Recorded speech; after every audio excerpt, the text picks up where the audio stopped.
आखिर देश के मुख्य न्यायाधीश जस्टिस सूर्यकांत को ये आकर क्यों कहना पड़ा कि मुझे कोई डरा नहीं सकता है, मुझे कोई धमका नहीं सकता है? इस तरीके की भाषा, इस तरीके की बोली का इस्तेमाल उन्हें क्यों करना पड़ा? इस पूरे रिपोर्ट में आपको जानकारी दूंगी कि देश के मुख्य न्यायाधीश इस वक्त सुर्खियों में है। उनके हर एक बयान को सुर्खियों में रखा जाता है दोस्तों, उनके फैसले पर। जी हाँ, उनके फैसले पर भी कई बार लोगों की प्रतिक्रिया सामने आई है, कभी अच्छी तो कभी मिली जुली। तो ऐसे में दोस्तों देश के मुख्य न्यायाधीश जो नए वाले बने हैं जस्टिस सूर्यकांत, उनका एक बयान जो है काफी तेजी से सोशल मीडिया पर वायरल होने लगा है। वो कह रहे हैं कि मैं बहुत मजबूत आदमी हूं, मुझे डराने धमकाया नहीं जा सकता है, मुझे डराकर धमकाकर कोई ऐसा काम नहीं करवाया जा सकता है जो वो सपने में भी नहीं सोच सकते हैं। मतलब सीधा संदेश देश के मुख्य न्यायाधीश के जरिए दे दी गई है कि उनको कोई डरा नहीं सकता है, कोई धमका नहीं सकता है, डराकर बलजोबरी से उनसे कोई काम नहीं करवाया जा सकता है। वो संविधान के रखवाले हैं और संविधान को देखते हुए ही उनके जरिए दिया जाएगा फैसला। आपको बता दूं कि सीजीआई ने कहा है कि न्यायिक सवाल दोनों पक्षों की दलीलों की ताकत जांचने के लिए किए जाते हैं। उन्होंने कहा है कि इस बात को समझे बगैर लोग नतीजा निकाल लेते हैं और सुनवाई के दौरान पूछे गए कुछ सवालों के आधार पर सीजीआई यानी भारत के मुख्य न्यायाधीश सूर्यकांत ने कोर्ट के सामने लंबित मामलों के बारे में सोशल मीडिया पर हो रही टिप्पणियों पर चिंता जाहिर की है। साथ ही उन्होंने ये भी कहा है कि इस तरीके की टिप्पणियों से उन्हें कोई फर्क नहीं पड़ता है।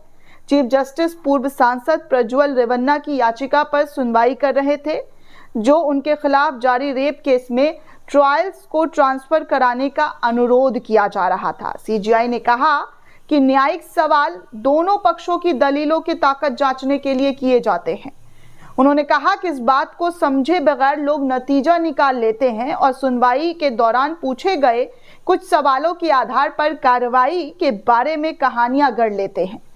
उन्होंने आगे ये भी कहा कि सोशल मीडिया या कैसे भी, लेकिन मैं इन सब से बिल्कुल प्रभावित नहीं होता हूं। अगर किसी को लगता है कि वो मुझे डरा सकता है, धमका सकता है, तो वो गलत है। मैं बहुत मजबूत आदमी हूं। जी हाँ, सुप्रीम कोर्ट के मुख्य न्यायाधीश ने ये साफ तौर पर क्लियर कर दिया है कि वो बहुत मजबूत आदमी है। कोर्ट ने गुरुवार को 2 आपराधिक मामलों की सुनवाई को शहर के किसी अन्य अदालत में स्थानांतरित करने के अनुरोध वाली इस याचिका को भी खारिज कर दी। रेवन्ना ने याचिका में पक्षपात को आधार बनाया था। सीजीआई के अलावा बेंच में जस्टिस जयमाला बागची भी थे। उन्होंने कहा कि न्यायाधीश की टिप्पणियां पक्षपात का आधार नहीं हो सकती है। पीठ ने कहा कि अदालत के पीठासीन न्यायाधीश की टिप्पणियां भी पक्षपात के आधार पर किसी भी तरीके से नहीं दी जा सकती। हमारे पास इस बात पर संदेह करने का कोई कारण ही नहीं है कि न्यायाधीश इस तथ्य से प्रभावित नहीं होंगे कि याचिकाकर्ता के पहले मामले में दोषी पाया गया था, वो अपने निष्कर्ष मौजूद मुकदमे में पेश किए गए सबूतों के आधार पर ही देंगे। रेवन्ना का प्रतिनिधित्व कर रहे वरिष्ठ अधिवक्ता सिद्धार्थ लूथरा और सिद्धार्थ दवे ने कहा कि न्यायाधीशों ने वकीलों के खिलाफ भी कुछ आपत्तिजनक टिप्पणियां की, जिन्हें रिकॉर्ड से हटाना आवश्यक है। न्यायमूर्ति बागची ने कहा कि वकील न्यायिक अधिकारियों को ब्लैकमेल नहीं कर सकते हैं और उन पर किसी भी प्रकार का आरोप नहीं लगा सकते हैं। न्यायमूर्ति बागची ने आगे ये भी कहा कि श्रीमान दवे, ये टिप्पणियां इसी विषय पर उच्च न्यायालय के आदेश से प्रेरित है। आप न्यायिक अधिकारियों को ब्लैकमेल नहीं कर सकते हैं। वकील अन्य मामलों में भी पेश होते हैं और बार बार वकालतनामा वापस लेते हैं। पूर्व न्यायाधीश सूर्यकांत ने कहा कि रेवन्ना के वकील उच्च न्यायालय के समक्ष माफी मांग सकते हैं, क्योंकि पीठासीन न्यायाधीश द्वारा की गई टिप्पणियों के आधार पर पक्षपात का आरोप लगाना अत्यंत अनैतिक है।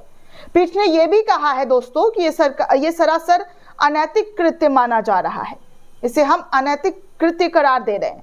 उन्होंने उच्च न्यायालय के समक्ष माफी मांगने दें, न्यायालय इस पर विचार करेगा। प्रधान न्यायाधीश सूर्यकांत ने उच्च न्यायालय के आदेश में हस्तक्षेप करने से इनकार करते हुए कहा कि हम ये संदेश नहीं देना चाहते हैं कि मैं रेवन्ना यानी कि उच्चतम न्यायालय गया और ये काम करवाया।